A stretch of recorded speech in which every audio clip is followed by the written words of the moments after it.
few days ago, I finished Baldur's Gate 3, and my god, was it a life-changing experience gaming-wise. It ruined me in the most positive way possible, and in today's video I'd like to share with you my thoughts about the game and my experience with it. So as I was saying, up until recently I didn't really see a reason why someone would play any other game than an MMORPG, assuming what you're looking for is that character development and the climb in power and maybe some story on the side. I thought story in MMORPGs is the story until I played Baldur's Gate 3, right? Which takes story to a completely different level. I fucking hate story. This game, I've watched hundreds of hours of cutscenes and read every bit of dialogue. Why? Because they make it interesting. Now, granted, I'm not expecting this to be part of MMORPGs. That would be a little bit weird and a little bit maybe too much. But also the music, the voiceover, the sounds in combat, anything that has to do with your ears is so pleasant and so well made. And on top of all of the other stuff, you quickly get to realize this is not a product that was made last week. This is a loved game. This is something very quiet. This is not a mom and dad game. You shove it under the bed. Absolutely not. In any case, I'm never gonna look at story in my something RPGs from now on without thinking about Baldur's Gate, at least to a certain degree. Leaving the story aside, leaving all of the dialogue and whatever, stuff for babies, as I used to consider myself in my ignorance, the combat itself is really, really interesting and more complex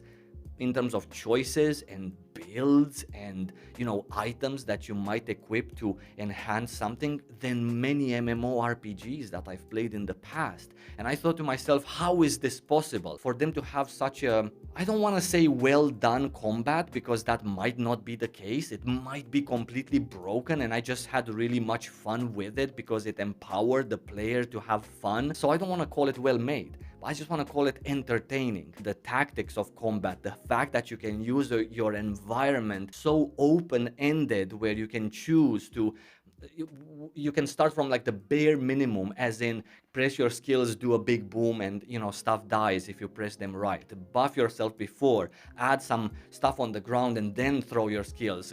Use objects, rocks, barrels, other NPCs, other monsters to just throw at people, shove off of high places, and then they just fall to death. There's so much intricacy. To me, it was just very captivating. Super, super fun to do. There are 3 acts to the game, and Act 2 was actually my least favorite of the acts, simply because the zone of Act 2 is just incredibly dark, and also it has this heavy feel to it. And then I reach Act 3, where I'm supposed to reach Baldur's Gate, the city itself, and I arrived at the city myself after 40-50 hours in Act 2. I was like so burdened, and I felt like a gremlin, just having killed 150 different bosses and monsters. And I reached this like lovely bright town, and my characters were all like dressed in heavy armor and all bloody and with death skull symbols on their pieces that I used to get from Act 2 and 1. And it was just like a crazy feeling of, okay, so we're now back with like people.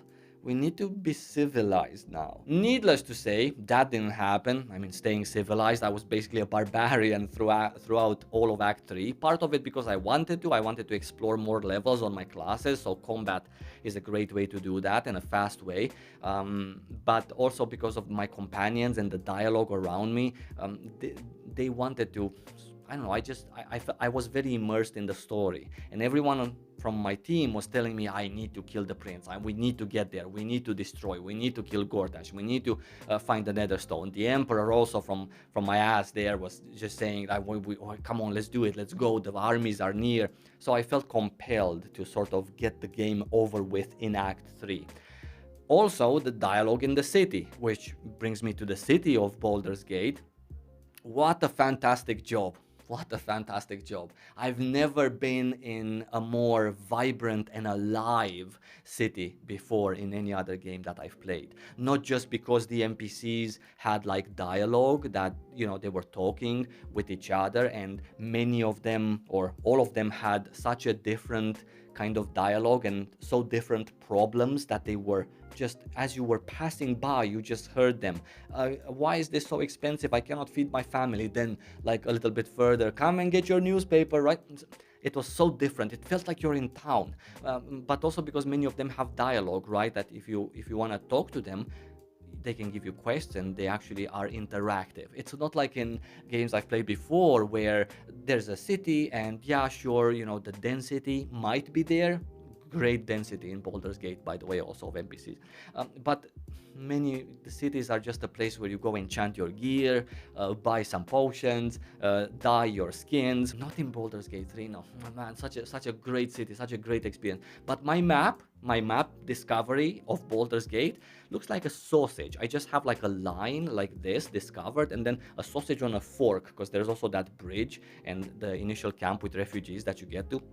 So I didn't have time. I felt forced. I felt this sense of urgency from everyone, including the people in town. Oh my God, the armies are coming. They were saying, and I felt, okay, shit, I need to save these people. As for my own personal story, I don't really want to talk about it today because I don't want to spoil the various endings for you in case you haven't finished the game or you didn't get so far. I played the game in tactician mode from beginning to end, and it brought quite a nice amount of challenge. I thought at times that it could be harder and it would just make it a little bit more fun, but that's just me. However, I didn't want to get to the replayability of the game. It's definitely there, don't get me wrong, the game's worth its money even for one playthrough, but I can see myself starting all over again fresh, maybe twice. One time for my favorite hero companion, which was Karlach, just to focus on her and her story, and then maybe another time for myself to choose different things and have different endings. Maybe even a third extra time on top of my original completion,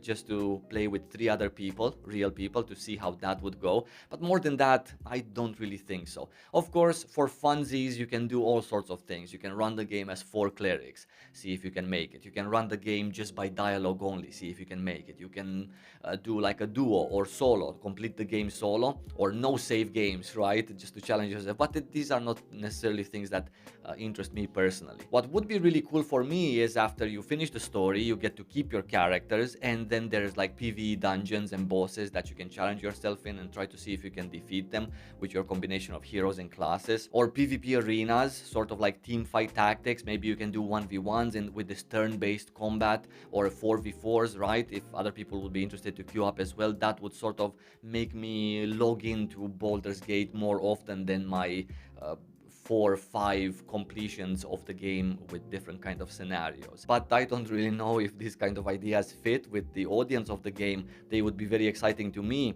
but maybe other people just want to finish the game once, twice, 3 times and they're done. They put it in the past, it was a great game, review it and move on. I also wanted to mention another thing about the game, sort of as maybe a conclusion to this video. Pay to win. Pay to win and real money. These guys are doing everything without it, right? There's no microtransactions, there's no cash shop, there's nothing.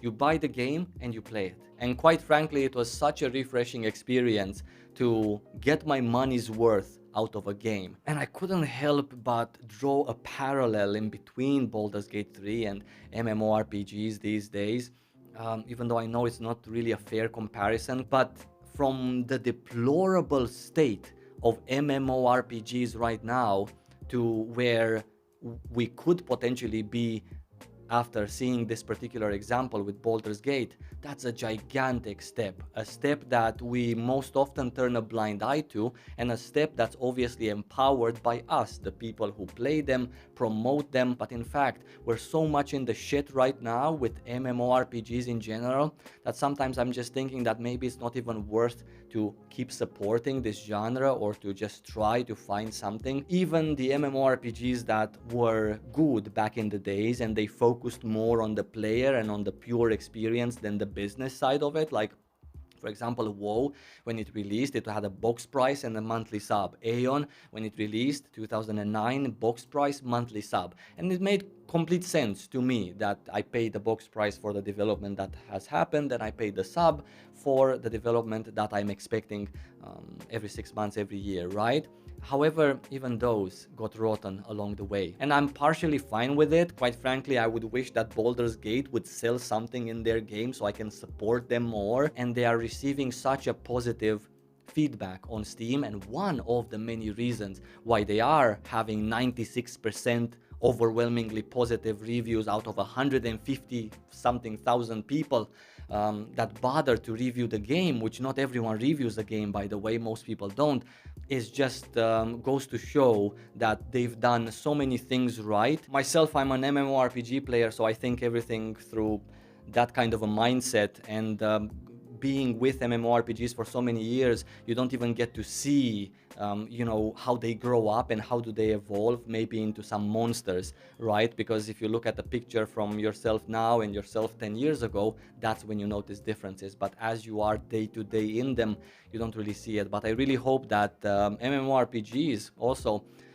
will be a genre that's going to take care more of the players like these guys are doing, and come up with more ways of giving the player a pure experience of what we're looking for in an MMORPG, and less of the shit, the pain, the stress, the FOMO, and obviously the real money that is these days required to stay competitive in them.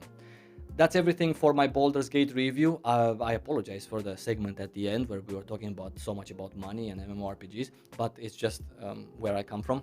I will see you soon here on YouTube in my next video. And until then, take care and stay safe.